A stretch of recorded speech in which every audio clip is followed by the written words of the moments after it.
Are there cracks already in the King's new look royal family? Why is Diana's popularity being discussed now? And could Prince Harry's visa cause a legal headache for the US government? Stick with us to find out the answers.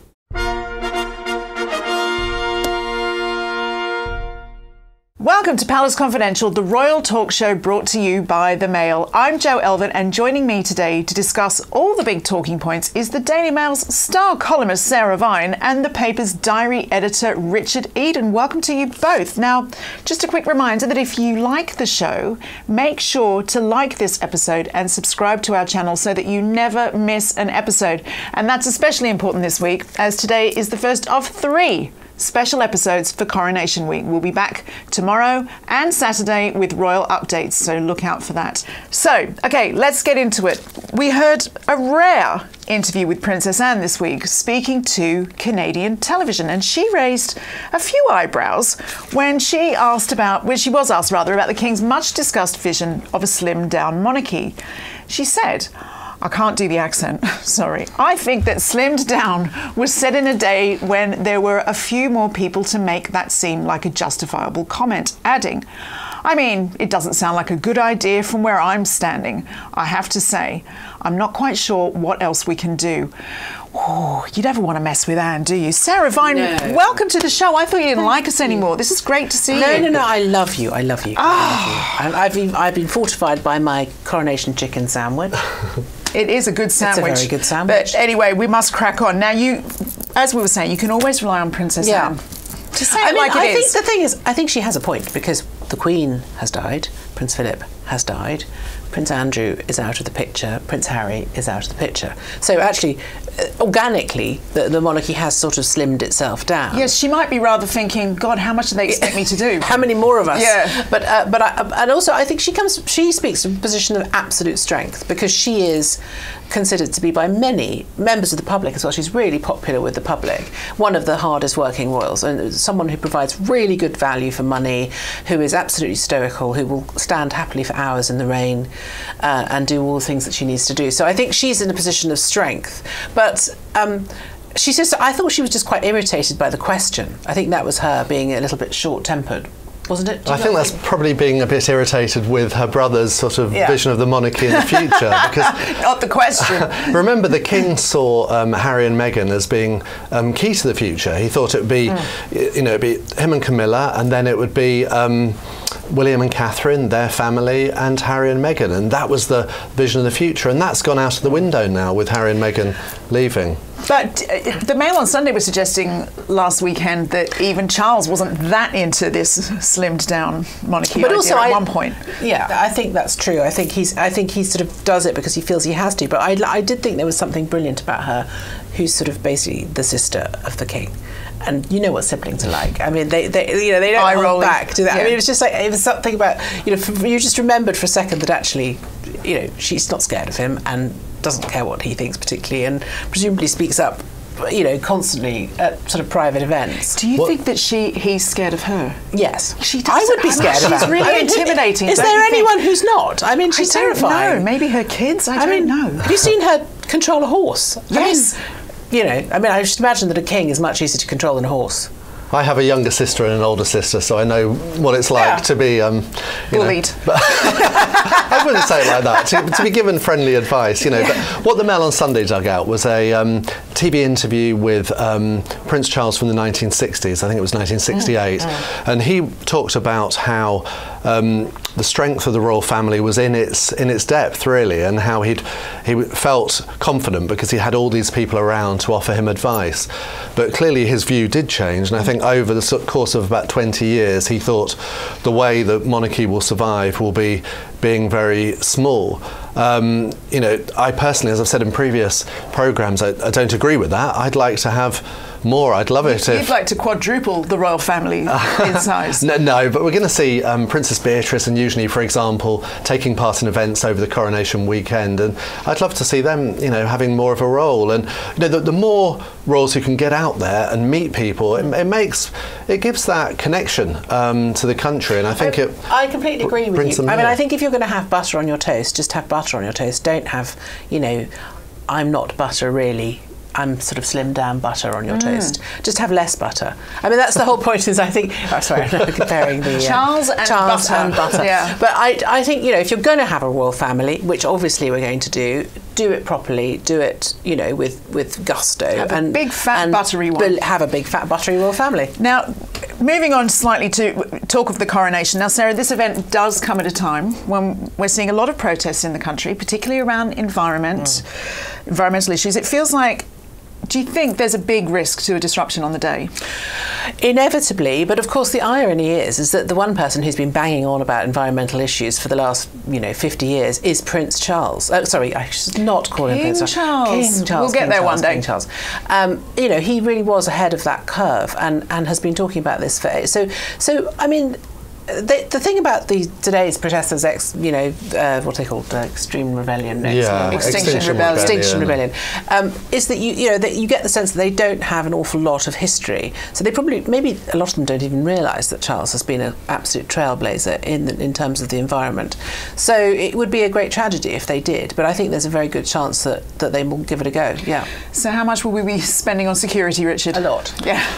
It will be expensive, yes. But I think there's a danger that we kind of put too much importance on these protesters. I wrote in my newsletter this week. They're good at being disruptive, though. Yeah, I mean, I wrote in my newsletter this week about they saw this as their big opportunity. For the Republicans, it was going to be once the Queen died, there would be a real chance to get rid of the monarchy. But there just doesn't seem to be any sign of that at all. Really, they are a really fringe group, and I think they might make a lot of noise, whatever, but it doesn't mean that much. I mean, I think the security arrangements are sort of extensive. I mean, people I know who are going are having to arrive, at sort of 8:30 in the morning, and then they're all going to be corralled and put in a bus, and then they'll have to sit around and wait for some more. I mean, they're going to be waiting 4 hours before the event. Gosh, so don't drink too much coffee before that event. No, I know. No, I hope someone's going to come around with sandwiches and things. I mean, so I think they are taking it very seriously. Yeah. Interesting. Now, speaking of interesting, Sarah, I want to turn to another fascinating and punchy column of yours from yesterday's Daily Mail under the headline, "Making Camilla Queen is truly revolutionary. I hope it works." Yeah. Are you suggesting that Charles might have rushed in with giving Camilla this title? The thing is, no heir to the British throne has ever been able to marry a divorcee and keep the crown. That's never happened before. So everyone talks about the young royals being, modernising and revolutionary. Actually, no, what Charles will do on Saturday is unprecedented, isn't it? In a constitutional sense. So they were both divorced. She was divorced. I mean, the reason that it would have been unthinkable. I mean, Edward. Well, the whole reason we have Queen Elizabeth is because of the abdication. Exactly. So let's not underestimate the importance of this. And I think for him, and I also said that I think the whole thing feels a bit more like a wedding than a coronation. I think there's an element of him really putting himself out in order to make people understand the level of commitment that he has to this woman. She is actually front and centre of everything. She's going to be anointed in this ceremony. He's not. This is not going off at half cock, and he's really, really making it clear. You must respect this woman. She is my queen. She is your queen, but she's my queen, and I really, really want her to have the respect that she deserves. That tone feels slightly defensive. What's both of your senses on the public's view of that at this point? We know that the approval ratings for Princess Diana, who, let's face it, has not been on this planet for 25 years, are 63%. Camilla's are 32, I think, if I'm not wrong. And so that is a big difference. I mean, a lot of people still think of Diana as the legitimate pretender to that. Well, in fairness, it's also hard to cause offence when you're not around. Of course. No, absolutely. Yeah. But the thing about Camilla is that, the great tragedy of our royal family, and it's had so many ramifications and repercussions, is that Charles was never allowed to marry Camilla in the first place. If he had been allowed to marry Camilla in the first place, I think that, none of this stuff would have happened. Poor Diana wouldn't have had the nightmare she had. Harry would not probably, the king's son would not probably now be living in America furious with everybody. I mean, people ask whether there's going to be a presence of Diana on Saturday, they will be in the shape of Harry, who has made it clear what he feels about Camilla. We've heard this. You know, he really feels that she has usurped his mother. So it's complicated, and you know that's why the whole thing about the Mountbattens not being invited to the coronation. So it was Mountbatten apparently who convinced the Queen not to let Charles marry Camilla. Is that right? Yeah. Wow. Okay, so that puts a new perspective on Lady Pamela's. So I don't think he's forgotten. Oh my goodness. But Richard, do you think though that Camilla's role has been too much of a preoccupation for our king? I think, as Sarah says, it was inevitable that it was going to happen. He had to push that, but we know the significance it's had for his family because of how large it looms in Prince Harry's memoirs. And that was the big source of the problem with Harry, was he felt that everything was directed towards Camilla and rehabilitating her, and he sees that as being behind his row with the press, essentially, that all his father cared about was good press for him and Camilla. So it has caused ructions, but it was the right thing to do. You know, Charles needs Camilla to be accepted alongside him. She is his queen. I mean, why shouldn't she be? I mean, she's the second wife, but it's a victory for How second long have wives. they been married now? 2005 they got married. Yeah. But they had a very low-key ceremony, you know, because that was how it had to be. They're going to make up for it on Saturday. And they're going to make up for it on Saturday because, you know, she's being anointed queen in the eyes of God and the country. It's unequivocal that, you know, she is. And being on a world stage, though, I think there is a huge chance, don't you think, that this will help perceptions? It will turn around more public favour. Yeah, I mean, I think it feels, you know, it feels very contemporary, very modern. I mean, lots of people, lots of families have, you know, second wives, third wives, first husbands, second husbands. I mean, this is normal now. I mean, it reflects a little bit the way society has changed since Charles was, you know, a young man. I mean, remember that Charles and Camilla didn't have a Christian wedding. They married at the register office in Windsor, and they had a service of blessing afterwards. So, as and of course, say, Charles is very religious, so for him it will matter to be in the house of God. And for Camilla to be anointed with holy oils by the Archbishop of Canterbury is a big thing indeed. You know, this is the culmination of Charles's lifelong romantic quest to see the woman he loves and has always loved, you know, given the sort of respect and credibility that he always felt she deserved, I think. Fascinating. Well, we will stick with Camilla and Diana for a moment, because here's what Kathleen Ryan had to say from our comments. She says, most of the public adored Diana and castigated Camilla, but over the years we've realised that Charles and Camilla loved each other and would probably have married back in the 70s if circumstances had been different. This is what we've been saying, isn't it? But luckily for us, he married Diana and we have William and Catherine. And the spare, Kathleen, harsh crowd. I am happy that Charles and Camilla have happiness at this stage of their lives, and hopefully we'll have a long and happy reign together. Oh, that's nice. Moving to the toned down coronation now. And Melissa Kay says, I get both sides, the reason they want to scale the coronation back and why people want to see the whole traditional ceremony. And as an American and a history lover, I think that would be an awesome sight to see. On the subject of Lady Pamela Hicks again and not being invited to the coronation, here's Cecile's view. The fact that Lady Pamela Hicks and the extended royal family aren't invited is disgraceful. This is a ceremony for the British people foremost, not politicians. And one of our viewers from Austria was moved to write after last week's show. Hetty Orsini Rosenberg says, let's crown Richard. As his biggest fan, I would be on the guest list front row wearing my Austrian tiara. What a lovely idea, Hetty. But I think you might have a few competitors to being Richard's biggest fan, although I do suspect you might also be Richard's mum. But anyway, what do you think about that, King Richard? It's not about me. Yeah, no, it is rich. It is. As I said last week, the king of people's hearts. And if you are a fan of Richard's and you're planning to head down to the coronation on Saturday, keep an eye out. He's going to be there. I hear you'll be mingling with the crowds, King Richard. I can't wait. I mean, in the Mall here already. Your people are waiting for you. We've already got royal fans, you know, camping out in the Mall just days ahead of the big event. So, I mean, they might be rather cold and hungry and a bit fed up by Saturday, but it'll be great to go and meet them and find out their stories. I do hope you're going to paint your face in a nice big Union Jack flag, just so we can find you in the crowd. Well, I'll try. Sarah, we have a much more developed view of the coronation now. So what's your take on the picture so far? Any insights? I think, I mean, I hate to be really shallow, but I will be now, quite shallow. Oh, we know, we love shallow. I just kind of, I'm in it for the hats and the frocks. Oh, me too. I mean, it's like, for me, it's like the Met Gala, And but for crowds. royalty. Yeah. I sort of think, I can't wait. I just want to see what everyone's wearing. Yeah, the people in the crowds, the guests, the people watching at home. I'm just hats and. I mean, I'm quite worried about this rumour that Princess of Wales, is going to wear a flower thing in her hair. That's not, no. It would be on theme with the invitation. No, but the thing is that I have a very strong view about flowers in women's hair, and it's fine up until about the age of 16. And then basically after that, it's not okay. She's not a Timotei advert.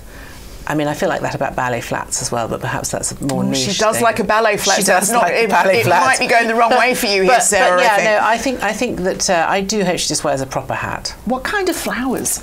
Like I don't baby's know. breath, the whole Who bridesmaid knows? thing? This is a worrying story. It was on the front It's page. very worrying. A troubling turn of events. development. Well, I think we're all hoping it's not true, but unfortunately it was on the front page of the Times. I kind of hope it is now. And essentially it was that only Camilla will wear a crown and there will be no tiaras. But, I mean, come on, if you can't get out your tiara for a coronation after 70 years, Yeah. you know, when can you wear them? We've got all these European royals arriving as well. I mean, they will need to know. They have some fabulous tiaras. I mean, Hetty's getting her Austrian one out for the occasion. Exactly. Yeah. They can't wear tiaras if the British royals are not, you know. So it seems to me very odd, but it's a worrying sign that they might be sort of embarrassed about the crown jewels, you know, all with all these historic artefacts. Well, they're no secret, are they? We know we've got them. No. We've basically got all the nice jewels, haven't we, in this country? I want to see a big crown. It's a not big too late. buttery crown, not a slimmed down one. It's not too late, is it? Dig out those buttery tiaras, crown. please. Yeah. We want to see them on Saturday. Well, I always think that the joy of going to the state opening of Parliament is the tiaras, because you get these sort of ancient ladies sitting opposite you. There's sort of slightly dusty chandeliers on their heads, and it's always rather magnificent, I think. But there's no ermine or anything like that either, is there?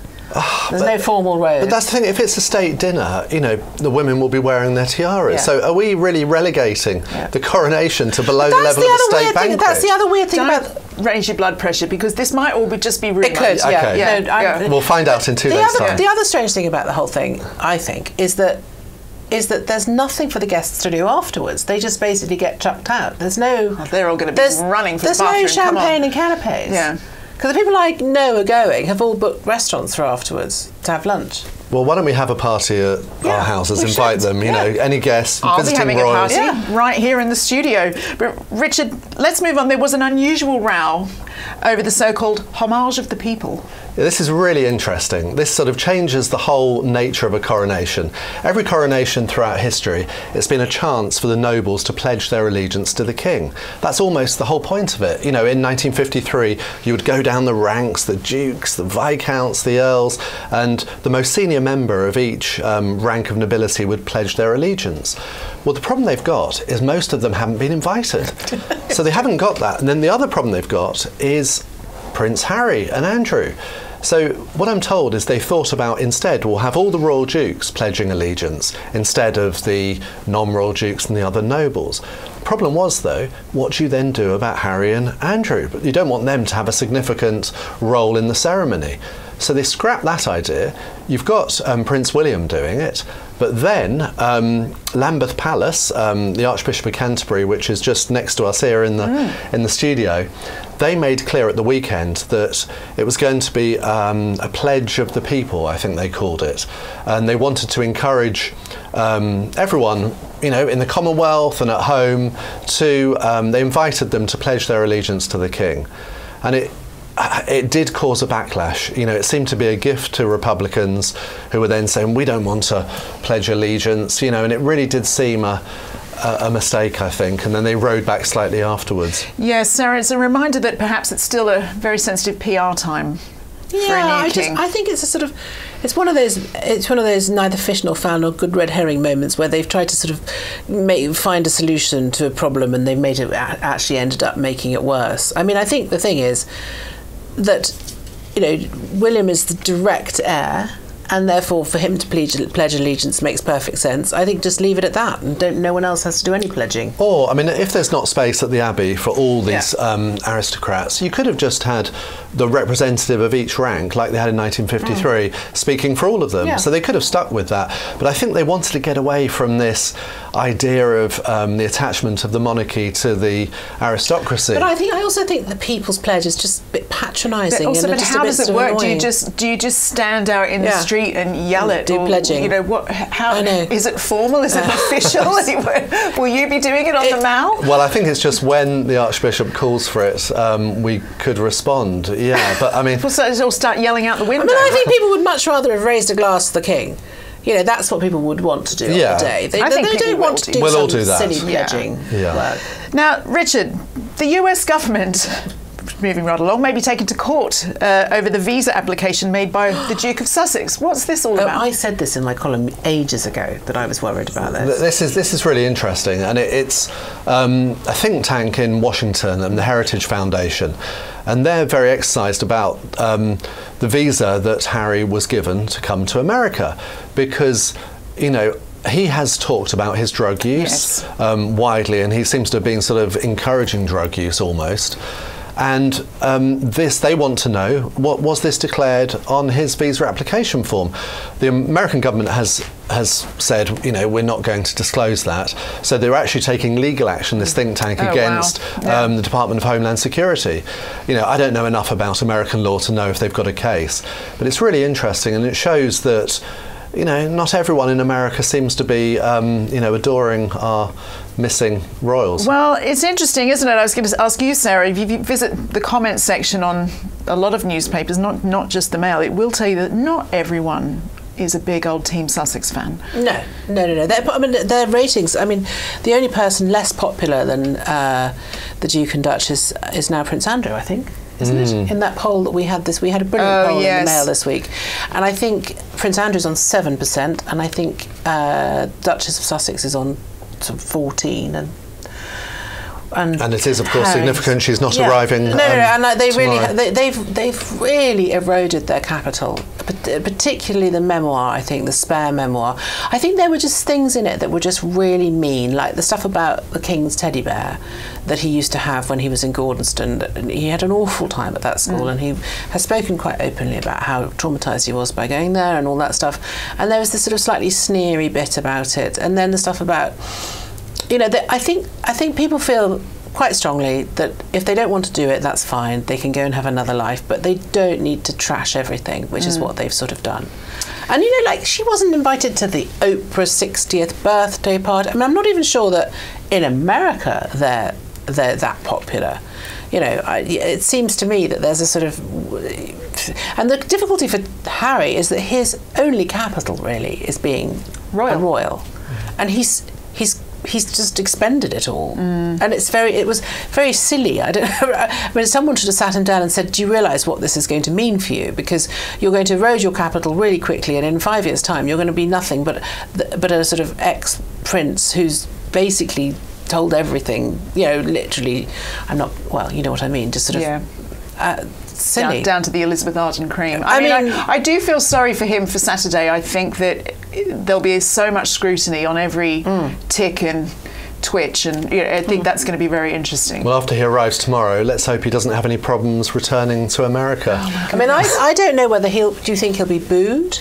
I mean, it's possible. I hope not. I hope not. I don't think so, no. I mean, perhaps if he was accompanied by Meghan, then maybe they would have been. I mean, hopefully if he sticks... I mean, the thing is, who's he going to stick next to? Who's going to be... Is it going to be Sophie Wessex? It's normally her who has to sort of mop these messes up. Dynamo the Magician, maybe. Yeah. Dynamo the Magician. I love Dynamo. Yeah. Ant and Dec. Ant and Dec. He could be between Ant and Dec, because I don't think their wives are coming. I'm so glad Dynamo got an invitation. He's my fave. But anyway, let's move on. Today's montage is part 1 of 2, looking at the early years of the man about to be crowned king.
reminder that you can see part 2 of that montage in our special show tomorrow, so make sure you join us then for an episode with a difference, and again on Saturday after the coronation ceremony itself. But that's all we have time for today. My thanks to Sarah, Richard, and to you, of course, for watching. Bye for now.